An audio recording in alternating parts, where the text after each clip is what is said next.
শ্ৰীকৃষ্ণায় নমঃ। আজি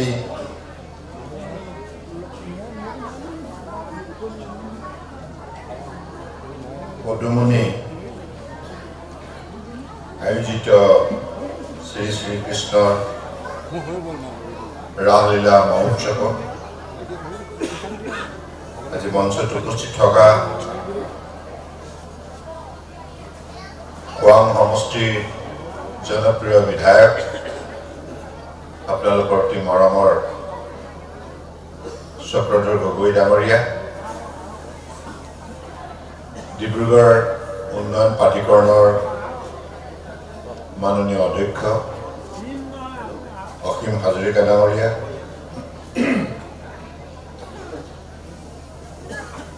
অসম হাউচিং বোৰ্ডৰ মাননীয় উপাধ্যক্ষ, এই অঞ্চলতে লৰালি কালৰ পৰা ধূলি মাকতিৰ সৈতে খেলি মেলি ডাঙৰ হোৱা আপোনালোকৰ অতি পৰিচিত আমাৰ উপসভাপতি সুভাষ দত্ত ডাঙৰীয়া,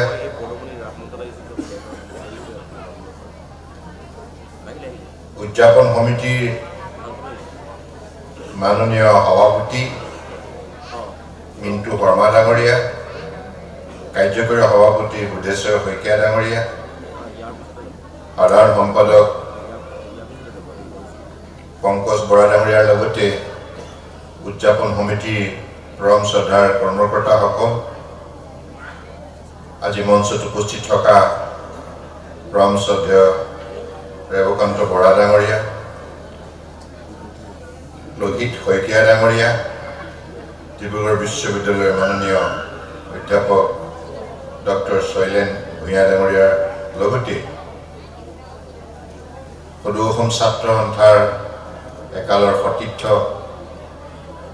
পৰম শ্ৰদ্ধেয় মুনীন দিহিঙীয়া ডাঙৰীয়া, আৰু আজি এই শুভক্ষণত ৰাসলীলা উপভোগ কৰিবলৈ অহা বৈষ্ণৱপ্ৰাণ ভক্তবৃন্দ, জয় জয়তী আজি শুভক্ষণত সমবেত হোৱা প্ৰতিগৰাকী বৈষ্ণৱপ্ৰাণ ভক্তলৈ মই মোৰ গভীৰ প্ৰণিপাত যাচিছোঁ। আমি অসমীয়া সমাজ গুৰুজনাৰ আদৰ্শৰে ডাঙৰ দীঘল হৈছোঁ। স্বৰ্গদেউ চাওলুং চুকাফাই যি আদৰ্শৰে জাতিটোক একেলগে মিলিজুলি সমাজ গঠন কৰাৰ পদ্ধতি প্ৰদান কৰি গৈছিল, পৰৱৰ্তী সময়ত মহাপুৰুষ শ্ৰীমন্ত শংকৰদেৱে আধ্যাত্মিক, সাংস্কৃতিক আৰু সামাজিক ধ্যান ধাৰণাৰে এখন সমাজ কেনেধৰণে সক্ৰিয়, সজীৱ আৰু সকলো সময়তে শান্তিৰে বসবাস কৰিব পাৰে, তাৰ বাবে মূল্যৱান তেখেতে বাণী আমাৰ হাতত অৰ্পণ কৰি গৈছে, আৰু বিভিন্ন কাৰ্যসূচীৰ যোগেদি কেনেধৰণে এখন সমাজৰ মাজত আন্তৰিকতা, বন্ধুত্ব, শ্ৰদ্ধা, ভক্তিৰ অনুভূতি গঢ় দিব পাৰি, ইয়াৰ বাবেও বহু আমাক কাৰ্যসূচী অৰ্পণ কৰি গৈছে। ৰাসলীলাৰ যোগেদি আমি সমাজখনে সকলো সময়তে সংকল্পবদ্ধ হওঁ যে আমি আমাৰ সমাজখন ভক্তিভাৱেৰে গঢ় দিম, ভক্তিৰ যোগেদি আমি সমাজ শক্তিশালী হ'ম, সমাজত শান্তি প্ৰতিষ্ঠা হ'ব, সদ্ভাৱনা গঢ় লৈ উঠিব, আৰু এখন শক্তিশালী সমাজ নিৰ্মাণ কৰি আমাৰ ভৱিষ্যতৰ বাবে দৃঢ়তাৰে আত্মবিশ্বাসেৰে যাত্ৰা আমি আগুৱাই যাম।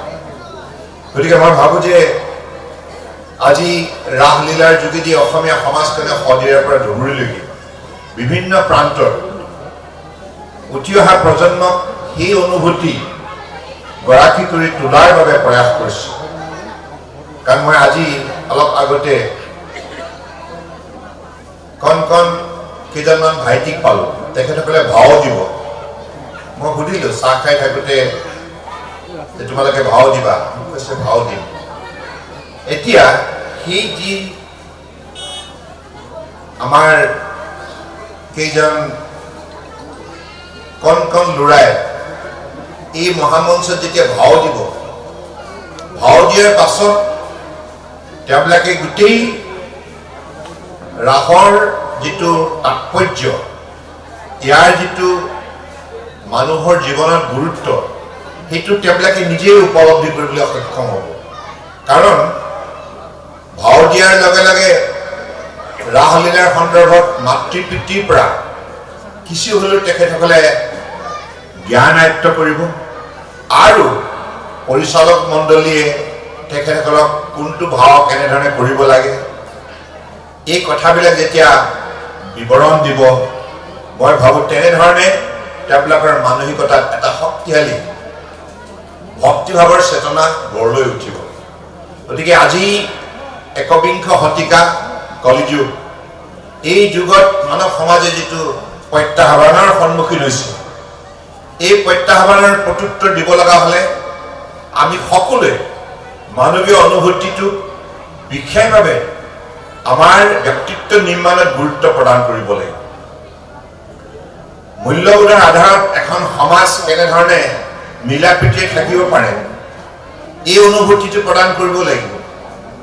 কাৰণ নহ'লে যিমানবিলাক প্ৰত্যাহ্বান আমি সকলোৱে বৰ্তমান সময়ত প্ৰত্যক্ষ কৰিছোঁ, ইয়াৰ যোগ্য প্ৰত্যুত্তৰ দিয়াটো আমাৰ কাৰণে সম্ভৱ নহ'ব। গতিকে সেইকাৰণে যুগে যুগে এই কথাখিনি আমাৰ ভগৱান কৃষ্ণই মানৱ সমাজত এইখিনি চেতনা প্ৰদান কৰি আহিছে যে তোমালোক যদি ভক্তিভাৱেৰে এজন ব্যক্তি আন এজন ব্যক্তিক আস্থাৰ বিশ্বাসত লোৱা, সেৱা আগবঢ়োৱা সমাজৰ বাবে, দেশৰ বাবে, নিশ্চিতভাৱে প্ৰকৃত মানৱ জীৱনৰ যিটো পথ সেইটো তোমালোকে উদ্ভাৱন কৰিবলৈ, আৱিষ্কাৰ কৰিবলৈ সক্ষম হ'বা, নহ'লে তোমালোক বিচলিত হ'বা। গতিকে সেইবাবেই এই ৰাসলীলাৰ যোগেদি গোপীসকলৰ যিটো ভক্তি, ভক্তিত বিভোৰ হৈ সৰ্বোচ্চ প্ৰভুৰ চৰণত অৰ্পণ কৰিছে। অৰ্থাৎ মন, শৰীৰ, আত্মা, মানুহৰ জীৱনৰ তিনি মহাশক্তি, মন, শৰীৰ, আত্মা, বডি, মাইণ্ড এণ্ড চ'ল। যোগ ধৰ্মতটো এই তিনি মহাশক্তি যেতিয়া ঐক্যবদ্ধ হয়, তেতিয়া তাত অসাধ্য সাধন আৰু তাত মহাশক্তি উৎপাদিত হয় আৰু মহাজ্ঞান আয়ত্ত হয়।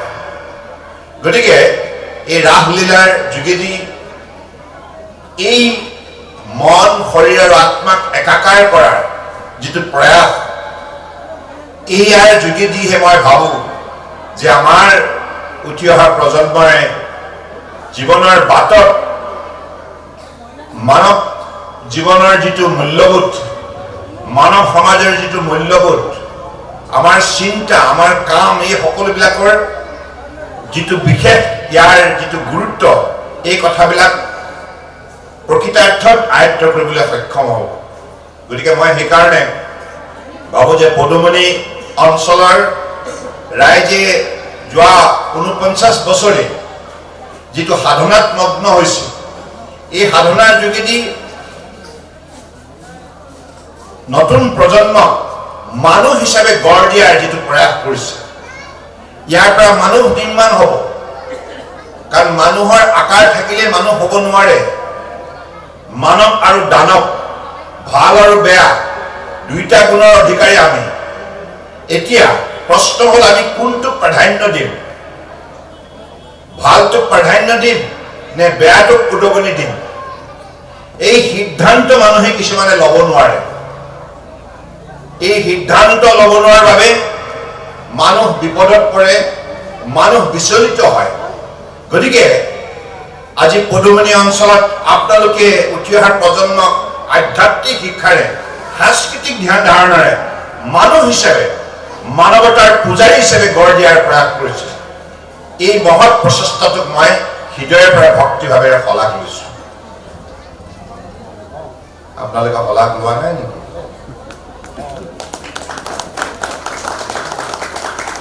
ইয়াত মাতৃ পিতৃসকল আছে, কোনোবাই কোলাত শিশু লৈ আছে, কোনোবাই হাতত ধৰি আছে। এই শিশুসকলক আপোনালোকে মনে প্ৰাণে বিচাৰে ভাল মানুহ হোৱা, আদৰ্শ ব্যক্তি হোৱাটো বিচাৰে। আৰু আমি ভাল মানুহে আদৰ্শ ব্যক্তিয়ে সমাজত শান্তি প্ৰতিষ্ঠা কৰিব পাৰে, দেশত শান্তি প্ৰতিষ্ঠা কৰিব পাৰে। অশান্তিৰ কাৰকবিলাক কোন? বেলেগ নহয়। অশান্তি কাৰকবিলাক জীৱ জন্তু নহয়, গছ লতাপাত নহয়। অশান্তি কাৰক মানুহেই। মানুহে মানুহৰ বাবে বিপদ মাতি আনে, মানুহে মানুহৰ বাবে সম্পদ মাতি আনিব পাৰে। গতিকে মানৱতা আৰু দানৱতা মানুহৰ ব্যক্তিত্বত বিৰাজমান। সেইকাৰণে দানৱতাক সম্পূৰ্ণৰূপে বশ কৰি মানৱতাক প্ৰাধান্য দি ভাল এখন শক্তিশালী সমাজ গঢ় দিয়াৰ বাবে গুৰুজনাৰ মহৎ সৃষ্টি এই ৰাস। গতিকে সেইবাবে ইয়াক সাধনা হিচাপে আপোনালোকে গ্ৰহণ কৰি আজি ৪৯ বছৰে সফল যাত্ৰা সম্পূৰ্ণ কৰাৰ বাবে মই পদুমণি অঞ্চলৰ সমূহ বৈষ্ণৱপ্ৰাণ ভক্তবৃন্দলৈ গভীৰ কৃতজ্ঞতা জ্ঞাপন কৰিছোঁ। আপোনালোকে এনেধৰণে অসমৰ সমাজখনলৈ ইয়াৰ পৰা মানৱতা পোহৰ প্ৰদান কৰক, ভাৰতবৰ্ষৰ সমাজখনলৈ মানৱতাৰ পোহৰ প্ৰদান কৰক, বিশ্বৰ মানৱ সমাজৰ মাজত শান্তি আৰু সমন্বয় ভাতৃত্ববোধ গঢ় দিয়ক। কাৰণ এতিয়া আটাইতকৈ ডাঙৰ প্ৰত্যাহ্বান আহিছে প্ৰযুক্তি আৰু মানৱতা। প্ৰযুক্তি, টেকনলজি এণ্ড হিউমেনিটি, এই দুটাৰ মাজত বিৰাট ডাঙৰ এটা প্ৰত্যাহ্বান আহিছে। গতিকে প্ৰযুক্তিও আমাক লাগিব উন্নয়নৰ বাবে, কিন্তু মানৱতাক বিসৰ্জন দি নহয়। মানৱতা থাকিব লাগিব। মানৱতা থাকিলেহে মানুহৰ সমাজখন থাকিব। গতিকে সেই মানুহ গঢ়া মেচিনটো হৈছে ৰাসলীলা।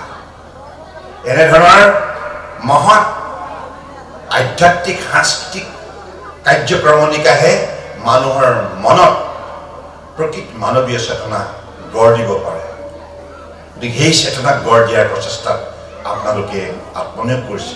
গতিকে সেইবাবে মই ভাবোঁ এই প্ৰচেষ্টা অথলে নাযায়। আপোনালোক সফল কাম কৰিছে আৰু সফল হ'বই। ইয়াৰ পৰা যিমান ছাত্ৰ ছাত্ৰী ওলাব, এইবিলাকে ভাৰতবৰ্ষৰ বুকুত, বিশ্বৰ বুকুত যলৈকে নাযাওক কিয় এটা শক্তিশালী মানৱতাৰ বাতাবৰণ লগত লৈ যাব পাৰিব। আৰু য'তেই কাম কৰিব তাতেই এই বাতাবৰণ গঢ় দিয়াৰ ক্ষেত্ৰত উল্লেখযোগ্য বৰঙণি আগবঢ়াব পাৰিব। গতিকে মই ভাবোঁ যে সেইখন সমাজ আমাৰ সকলোৰে মনে প্ৰাণে আমি বিচাৰোঁ। মাতৃ পিতৃ বিচাৰে, দেশৰ নাগৰিকে বিচাৰে, আৰু উঠি অহা ল'ৰা ছোৱালীবিলাকক কেৱল এইখিনি চেতনাই আমি জগাই তুলিব লাগে। এই প্ৰকৃতি, কাৰণ ভগৱান কৃষ্ণই কৈছে প্ৰকৃতিময় প্ৰকৃতি। প্ৰকৃতি বেলেগ নহয়, এই গছ লতা পাত, খাল বিল, জান জুৰি, আকাশ মহাকাশ, সাগৰ মহাসাগৰ, সকলো মোৰেই সৃষ্টি, সকলো মোৰেই ৰূপ।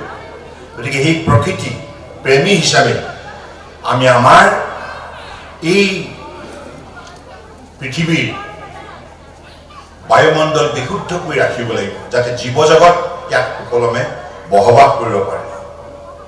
মূল্যবোধে সেই কথাবিলাক শিকায়। গুৰুজনাই যে কৈ গৈছে একবৃক্ষ দহপুত্ৰ সম, ইয়াৰ মূল তাৎপৰ্যটো সেইটোৱেই। প্ৰকৃতি থাকিলেহে প্ৰাণী থাকিব। গতিকে ভগৱান কৃষ্ণৰ শ্ৰীচৰণত মূৰ দুৱাই যি বৈষ্ণৱে ভক্তিৰস আয়ত্ত কৰে, সেই বৈষ্ণৱে প্ৰকৃতি প্ৰেমী হিচাপে আনন্দ মনে বিশ্বৰ বুকুত জীয়াই থাকিব পাৰে। গতিকে সেইকাৰণে মই ভাবোঁ যে এই ৰাসলীলাই নিশ্চিতভাৱে এই চেতনা যুগে যুগে প্ৰদান কৰি যাব। আৰু মই সকলোৰে মংগলময় জীৱনৰ কামনা কৰিলোঁ। মোক যিখিনি মৰম যাচিলে মৰাণ সমষ্টিৰ ৰাইজ, সেই জীৱনৰ প্ৰথম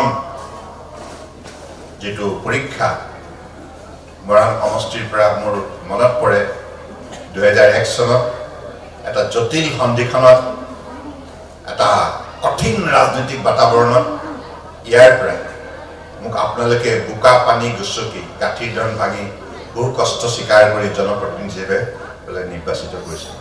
গতিকে সেইকাৰণে মৰাণ সমষ্টিৰ ৰাইজৰ প্ৰতি ভিতৰত কিবা এটা আছে আৰু সদায় থাকিবই। গতিকে আপোনালোক সদায় সুন্দৰ হৈ থাকক, সুস্থ হৈ থাকক আৰু শান্তিৰে থাকক আৰু পুত্ৰ কন্যাই জীৱনৰ বাটত উন্নতি লাভ কৰক, তাকেই কামনা কৰি মই চমু একাষাৰ সামৰিলোঁ। ধন্যবাদ। জয় আই অসম। শ্ৰীকৃষ্ণই নমঃ।